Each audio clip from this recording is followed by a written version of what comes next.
What's up guys, welcome back to the channel, it's your boy James. If you're new here, hit that subscribe button. And everybody do me a favor, go hit that like button before we get too far into the video.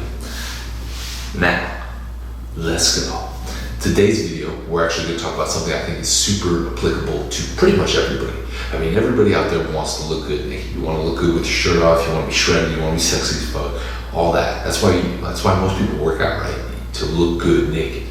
And so, as a result, I guarantee you that you or somebody you know has been on a diet and, they're all excited, and then 4 weeks down the road, they're like, my diet's not working, I'm not losing any weight, I don't know what's wrong, I'm not losing any weight, like I'm not seeing any changes. And that's actually probably the majority of people that go on some sort of diet. They do it first a little bit, it's not sustainable, or they're not seeing results, and so they don't want to continue it. I think there's 5 major reasons why people fail at their diets and why their diets don't work.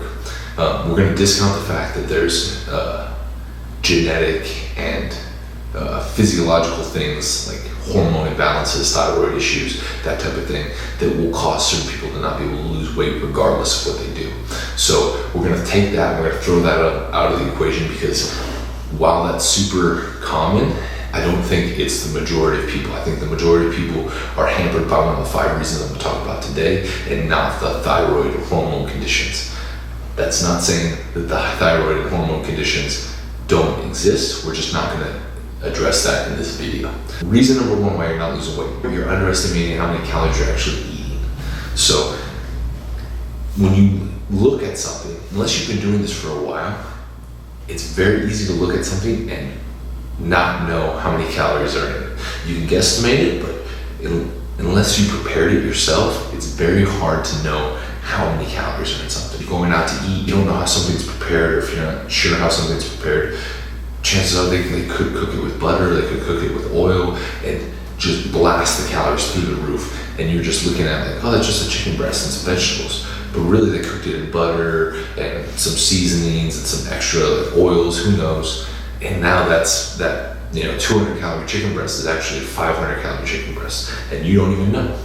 So the vast majority of people, I think, underestimate how many calories they're actually eating, which is why fitness software like MyFitnessPal or MyMacros, there's a bunch of other ones out there to track calories and track macros, are super important, at least when you're getting started, so you can get an idea of what a portion size looks like. Like portion size for cereal, normally it's like around 30 grams.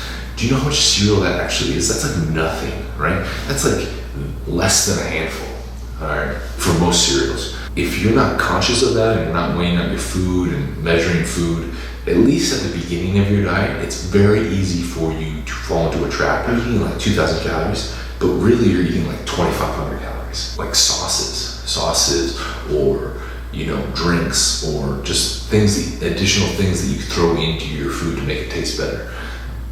Those things can add up real quick. I did it the other day. I got willy-nilly with my sauces. Every meal, I added like 50 calories more of some additional sauce or topping or condiment. And at the end of the day, that equaled out to like 400 calories. So I had gone over what I was projecting by like 400 calories just by adding sauces, extra veggies, extra condiments, like garnishes to my meals without even thinking about it. Just happened. So it's really easy to do that. It's really important to, as a result, for you to at least at the beginning of your diet get in the habit of measuring out and tracking your food and writing it down. Reason number 2 why you're not losing weight, and that is you're not sleeping enough. You're not recovering enough, and you're not allowing your body to regenerate or do its normal functions. And so as a result of not sleeping enough, your body is not going to be in a position where it's comfortable and losing weight. When you sleep and when you rest, it allows your parasympathetic nervous system to kick in. Parasympathetic nervous system is what's responsible for you to relax. It allows your body to process waste. It allows you to rebuild tissues, right? So if you're working out hard and you're breaking down muscle, the rest and the recovery allows you to rebuild those muscle tissues. as a result of building more muscle, you're going to burn more calories, which is going to contribute to you losing weight in the long run. It also has an effect on your leptin level. Leptin is basically a hormone in your body that tells your body when to stop eating. When you're not sleeping enough, that hormone doesn't necessarily get kicked on, and as a result, you don't receive that signal in your body to stop eating. So you're hungrier, or at least you feel hungrier more often, which leads to potentially overeating. It's super popular out there for people to be like, oh, I never sleep, I'm always working, I'm always grinding. It's not good for your body. Your body needs to rest. Your body needs to recover. That's how it will regenerate, and that's how you'll see progress and changes to your body. Reason number 3 you're not losing weight. You're too stressed out, or you're having too much caffeine. These kind of go hand in hand, and they also kind of relate to the sleep, right? So it kind of ties in with number 2 a little bit. But too much caffeine and too much stress, super bad for you. Caffeine is super beneficial, like supplement, increases energy levels. It allows you to be more awake, more focused. It helps stimulate the metabolism. But too much of anything is bad, right? So too much caffeine is really bad. It'll keep you wired up, keeps your nervous system kicked on all the time, which, like I said in the previous thing, doesn't allow your parasympathetic nervous system to kick on and allow for recovery. Also, too much caffeine, you're not going to sleep very well. Same thing goes with stress. Your body's always turned on, doesn't allow it to recover. You're always going to be wired, awake, never really recovering, never having downtime. Cortisol levels will spike. You're never going to lose weight. If you're not losing weight, evaluate how much caffeine you're doing, right? Evaluate how much stress you're under. Do things that are going to combat that. Cut back on the caffeine. Find ways to relieve some stress. Maybe go for a walk. Maybe do some meditation. Maybe do some yoga. Maybe do some relaxation and some breathing techniques. It's things that are going to calm you down, allow you to get into that state of recovery so your body's able to rebuild, regenerate, and function at a high level. Reason number 4 that you're not losing weight. You're not working out hard enough. It's a hard pill to swallow, but chances are, if you're not losing weight and your diet's on point and you're not really stressed and you're sleeping good, chances are you might not be working out hard enough. I used to see it all the time when I was working at a commercial gym. I would go in and I would see the same people doing the same exercises, and they're like on the preacher curl. They're doing some curls. They're just here talking, not breaking a sweat, not really moving any weight, not really generating any mind-muscle connection, no pump, no nothing. They're just kind of doing the motions, going through the motions. No real intensity in their workout. You don't have to be deadlifting 700 pounds. You don't have to be squatting a million. You don't have to be working out 7 days a week. But when you go to the gym, there has to be a level of intensity there. You have to elevate your heart rate. You have to start sweating. You have to, get the body taxed. You have to stress the system. If you're just sitting there on the treadmill at 2.5 miles per hour, just blah, blah, blah, talking to your friend, that's not really a workout. You're not really stimulating anything. Chances are it's not very difficult. If it's not difficult, it's not forcing your body to change. If your body doesn't feel the need to change, it's not going to change. You're not going to lose weight. You're not going to build muscle. Flat out. Don't just go through the motions. Don't just say, oh, that said 3 sets of 10. Oh, here, I'll pick up the 10s. Oh, that was easy. 10, done. I'll do that 2 more times. Oh, I'm done. No. Get some intensity in there. Put some weight on there. Lower the rest times. Don't spend so much time talking to friends.